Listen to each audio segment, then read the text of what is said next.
qual foi a maior fake news da história da ciência? Fake news, que pode ser traduzida literalmente como notícia falsa, foi eleita por um dicionário britânico a palavra do ano em 2017. Is fake news. You are fake news. Eu acho que até o fake news é válido, com todo respeito. Mas a maior fake news da história da ciência é muito mais antiga. Ela aconteceu no começo do século XX em Piltdown, uma aldeia que fica a cerca de 70 quilômetros de Londres. Essa foto foi tirada em Piltdown em 1912. Esse homem sentado à esquerda é Charles Dawson, um advogado e arqueólogo amador. O homem à direita é Arthur Smith Woodward, renomado paleontólogo e curador do Museu de História Natural de Londres. E esse é Tipper, o ganso. Guarde bem esse rosto. Em 1912, Dawson apresentou a Woodward vários fragmentos encontrados em Piltdown de um crânio muito parecido com o crânio humano. Os ossos estavam manchados e bem gastos, indicando que eles estavam ali há pelo menos algumas centenas de milhares de anos. Woodward ficou eufórico com a descoberta, já que aquele crânio poderia ser o primeiro fóssil de um ancestral do homem moderno encontrado na Inglaterra. A animação foi tão grande que Woodward fez questão de visitar Piltdown junto com o Dawson. Em uma dessas visitas, Dawson encontrou algo ainda mais espetacular. Uma mandíbula com as mesmas manchas encontradas nos fragmentos do crânio, o que indicava que as duas estruturas eram da mesma época e muito provavelmente pertenciam à mesma espécie de hominídeo. A anatomia da mandíbula era bem simiesca, parecida com a mandíbula de um orangotango, mas os dentes dessa mandíbula, em especial os molares, eram muito parecidos com dentes humanos adaptados a uma dieta onívora. No mesmo local foram encontradas ferramentas de pedras lascadas e dentes de mamutes, hipopótamos e castores já extintos, animais que viveram durante o Pleistoceno, que é conhecido popularmente como a Era do Gelo. Todos esses achados indicavam que o crânio e a mandíbula pertenciam a um ancestral humano que viveu ali há cerca de 500 mil anos. Esse novo fóssil foi visto como o principal elo de transição entre primatas mais simiescos e o humano moderno. O fóssil descoberto por Dawson representava o alvorecer da humanidade, por isso foi batizado de Homem do Alvorecer de Dawson, mas ele ficou conhecido mesmo como Homem de Piltdown. Só que, com o tempo, foram sendo descobertos novos fósseis de outros hominídeos, que mostravam que a evolução humana foi bem diferente. A expansão do cérebro na linhagem dos hominídeos começou bem mais tarde, há cerca de 300 mil anos, e não há 500 mil anos, como sugeria o Homem de Piltdown. Crânios de Homo erectus descobertos na China e na Indonésia foram datados mais ou menos da mesma época que o Homem de Piltdown, mas tinham uma capacidade craniana 30% menor. O que os ingleses diziam é que o Homo erectus poderia até ser o ancestral dos asiáticos, mas o ancestral dos ingleses era o já cabeçudo Homem de Piltdown. Por isso, por mais de 30 anos, os fósseis do Homem de Piltdown foram tratados quase como joias da coroa inglesa. Outros pesquisadores tinham acesso apenas às réplicas dos ossos. No máximo, poderiam olhar os originais de longe, bem de longe. Isso só mudou na metade do século XX, quando os tais fósseis ficaram sob a responsabilidade do paleontólogo Kenneth Oakley. Oakley reconhecia a importância dos fósseis de Piltdown, mas acreditava que, como qualquer outro fóssil, ele deveria estar disponível para outros pesquisadores. Em 1949, o próprio Oakley resolveu testar a veracidade do fóssil usando o teste de fluorina, uma técnica de datação de fósseis recém-desenvolvida na época. A fluorina é uma substância que vai se impregnando nos fósseis com o passar do tempo. Se aqueles fósseis pertencessem mesmo a alguém que viveu no nosso planeta há 500 mil anos, deveria haver uma quantidade considerável de fluorina, tanto nos pedaços de crânio quanto na mandíbula. Porém, os tais fósseis tinham tão pouca fluorina que era até difícil de detectar. A quantidade de fluorina e nitrogênio no crânio e na mandíbula também eram diferentes. O crânio não tinha mais que 1000 anos e a mandíbula era muito mais recente, não passando de algumas décadas. Oakley investigou os ossos mais de perto e em 1953 constatou o óbvio. É golpe. O homem de Piltdown, que parecia ter um crânio humano e uma mandíbula de orangotango, era formado literalmente por um crânio humano e uma mandíbula de orangotango. Em 2016, os cientistas utilizaram técnicas muito mais avançadas, incluindo exames de DNA e tomografia computadorizada, para obter mais informações sobre a fraude. Eles descobriram que a mandíbula é de um orangotango de Bornéu. Já os pedaços de crânio são de pelo menos 2 homens medievais. Tanto os pedaços de crânio quanto a mandíbula e os dentes passaram pelo mesmo tratamento. Foi utilizado dicromato de potássio para criar as manchas e limas para criar as imperfeições e os desgastes nos dentes. Claro que o arqueólogo amador Charles Dawson foi o principal suspeito de ter criado a fraude, mas ele nem teve como se defender, porque morreu inesperadamente em 1916, e a fraude só foi descoberta em 1953. Por isso, várias outras pessoas também foram consideradas suspeitas. Dentre elas, um paleontólogo chamado William Soulas, que era um grande inimigo de Dawson. Soulas foi acusado de ter plantado os falsos fósseis para acabar com a carreira de Dawson. Já outras pessoas acreditam que foi mesmo Dawson, mas que ele teria um comparsa. Dawson seria incapaz de criar sozinho todas essas fraudes, devendo haver uma mente muito mais criativa e perversa na criação dessa história. Coincidentemente, quem está nessa foto junto com Dawson numa escavação em Piltdown? Ele mesmo, Tipper, o ganso. Tipper aparece em outras 2 fotos em Piltdown junto com Dawson. Tipper também era conhecido como o guarda, já que ele costumava ser agressivo com outros paleontólogos que tentavam visitar as escavações. Pouquíssimas pessoas ousaram desconfiar de Tipper, o que cá entre nós torna ele um personagem ainda mais suspeito. Ao invés de Tipper, uma outra mente criativa foi acusada de ter ajudado Dawson. E é aí que o Sherlock Holmes entra na história. Não para resolver o caso, mas para complicar ainda mais. É que Sir Arthur Conan Doyle, criador do Sherlock Holmes, era vizinho de Dawson e, assim como Tipper, foi visto várias vezes na aldeia de Piltdown. Em 1912, mesmo ano em que o Homem de Piltdown foi apresentado à comunidade científica, Doyle escreveu: "Fraudar um osso é tão fácil quanto fraudar uma fotografia." Doyle poderia ter sido a mente criativa por trás da fraude. Até hoje, ninguém tem total certeza sobre quem foi o criador da fraude de Piltdown.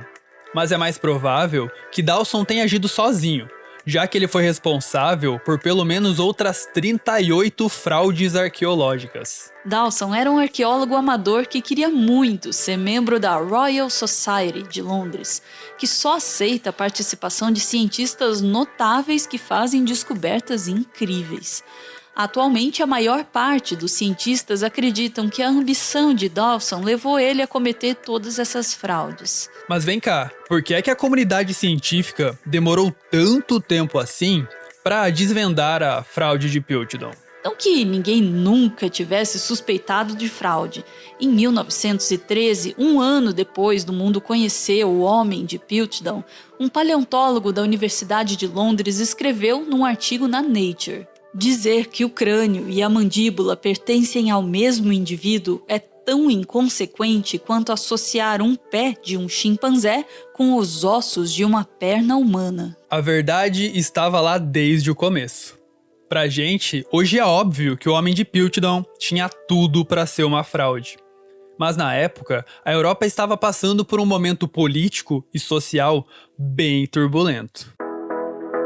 Em momentos turbulentos da história, o óbvio é visto como improvável e o improvável é visto como óbvio. Em 1871, o grande inglês Charles Darwin publicou um livro dando mais detalhes sobre a evolução humana. A partir de então, todo mundo ficou super interessado em saber mais detalhes sobre quem eram nossos antepassados. Em 1907, a Alemanha ganhou destaque internacional ao descobrir o Homo heidelbergensis. A França já havia sido abençoada com diversos fósseis de Neandertais e dos mais antigos restos de Homo sapiens da Europa. Já a Inglaterra ainda não tinha nenhum fóssil relevante que contasse alguma coisa sobre os antepassados dos ingleses. Assim, a rivalidade histórica e econômica entre esses países se estendeu para o campo científico. O homem de Piltdown mexeu com o orgulho dos ingleses. Mas o homem de Piltdown também mexeu com o orgulho do homem branco europeu. No começo do século XX, a antropometria, ciência que estuda as medidas humanas, era uma das ciências da moda. O tamanho da cabeça era usado não só para explicar a suposta superioridade do ser humano sobre outros primatas, mas também para justificar a absurda ideia de superioridade do homem branco europeu sobre as mulheres e sobre os outros povos. Isso tudo em um momento em que ideias ainda mais absurdas de um primo de Darwin, chamado Francis Galton, se espalhavam pela Europa e pelos Estados Unidos. Galton defendia que era possível melhorar raças humanas por meio da seleção artificial, ideia que posteriormente daria origem à eugenia nazista. O primeiro Congresso Internacional de Eugenia aconteceu justamente em Londres em 1912. O homem de Piltdown, com sua enorme capacidade craniana, era visto como o progenitor do homem branco, enquanto outros povos teriam como ancestrais hominídeos com uma capacidade craniana bem menor. Assim, o homem de Piltdown foi usado como prova de que o homem branco se tornou humano muito antes do que os outros povos, o que justificaria a tal supremacia branca. Hoje a gente sabe que essas ideias de supremacia branca e de superioridade de homens sobre as mulheres são tão absurdas quanto a existência de um hominídeo com cabeça de humano e mandíbula de orangotango. A fraude do homem de Piltdown nos ensina 3 valiosas lições. A primeira delas é: jamais confie num ganso. A segunda é sobre a importância de cientistas disponibilizarem seus dados de maneira fácil e gratuita para outros cientistas. É o que a gente chama de ciência reproduzível. Certamente a fraude do homem de Piltdown seria descoberta muito antes, se outros pesquisadores tivessem acesso aos ossos originais. A Aline e o Tito comandam aqui no YouTube o Colecionadores de Ossos, um dos maiores canais independentes de paleontologia e geociências do mundo. Recentemente, eles fizeram uma descoberta extraordinária de um dinossauro zumbi que viveu aqui no Brasil. A gente vai deixar na descrição o link para o canal deles, onde você pode saber mais sobre esse dino zumbi e acompanhar o trabalho incrível que eles fazem, mas claro, só se você quiser. A Aline conversou com a gente e contou se atualmente os fósseis que são descobertos por um paleontólogo ficam disponíveis para outros pesquisadores ou se eles ainda são tratados como joias particulares que mais ninguém pode estudar. Na paleontologia moderna, existem modos de tentar se garantir a reprodutibilidade de um estudo. Atualmente, quando um pesquisador manda para publicação um estudo numa revista especializada em paleontologia, é exigido que ele passe algumas informações sobre esses fósseis. Entre elas, o local onde esse fóssil foi coletado, o local onde esse fóssil está guardado e o número de coleção desse fóssil, que basicamente é um RG desse material atrelado ao local onde ele está guardado na atualidade. Se a revista não exigir isso, se for uma revista ainda assim séria, os revisores que ela convidar, para fazerem parte do processo de averiguação daquele estudo, os próprios revisores vão tentar garantir isso. Então, na atualidade, todo o trabalho de paleontologia de qualidade deve conter essas informações, para que ele seja reproduzido por cientistas do mundo todo. Ainda podem ocorrer, em situações específicas, o bloqueio de acesso a certos pesquisadores, aos pesquisadores de forma geral, a materiais de coleção. Mas, na atualidade, a gente tem muito mais pessoas trabalhando coletivamente para construir o conhecimento na paleontologia, e quando isso ocorre, isso é rapidamente denunciado e esse material ele passa a não ser mais citado nos estudos recentes e ser tido como ciência de má qualidade. Então, se ele não pode ser acessado, não pode ser reproduzido, ele não vai ser citado. E na ciência, algo que não é citado acaba sendo esquecido. Além do mais, existe um esforço coletivo por parte de sociedades de paleontologia do mundo todo, paleontólogos do mundo todo, em tentar se coibir o comércio de fósseis, que poderia ser um impeditivo ao acesso livre a coleções por parte de pesquisadores e a reprodutibilidade de estudos. Então, mesmo países que culturalmente, historicamente permitiam o comércio de fósseis, pesquisadores dessas nações têm trabalhado para que sejam reformuladas as leis em relação a isso e que os fósseis eles possam todos serem depositados em instituições públicas que garantam o acesso não só no momento atual, mas no futuro a todos esses materiais, para que a ciência seja livre e possa ser reproduzida e feita de boa qualidade. Essa é uma das várias importâncias de um museu: guardar com segurança a nossa história e a história do nosso planeta. Uma forma bem cruel de impedir que pesquisadores tenham acesso a fósseis e registros arqueológicos é deixar que esses materiais virem cinzas. A terceira lição é talvez a mais importante. É a de que a ciência é uma atividade humana que historicamente sempre foi motivada pela esperança, pelo encanto, pela curiosidade e pela coragem, mas também pelo orgulho e por preconceitos culturais. A ciência pode influenciar contextos políticos e sociais, mas os contextos políticos e sociais também influenciam a ciência.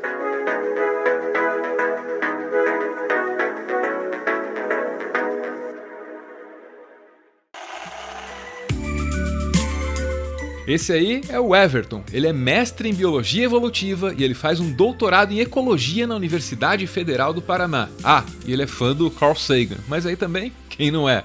O Everton é o responsável pela pesquisa e pelo roteiro do Meteoro.exp, o nosso quadro de biologia que você acabou de ver. E o Everton também tá lá no Twitter com mais conteúdo sobre biologia, geralmente agregado na hashtag BiothreadBR, que tá aparecendo aí na tela. Eu ouvi dizer que o Everton fica feliz compartilhando um pouco do que ele conhece com vocês. Então, vocês podem colar lá no Twitter, se vocês quiserem.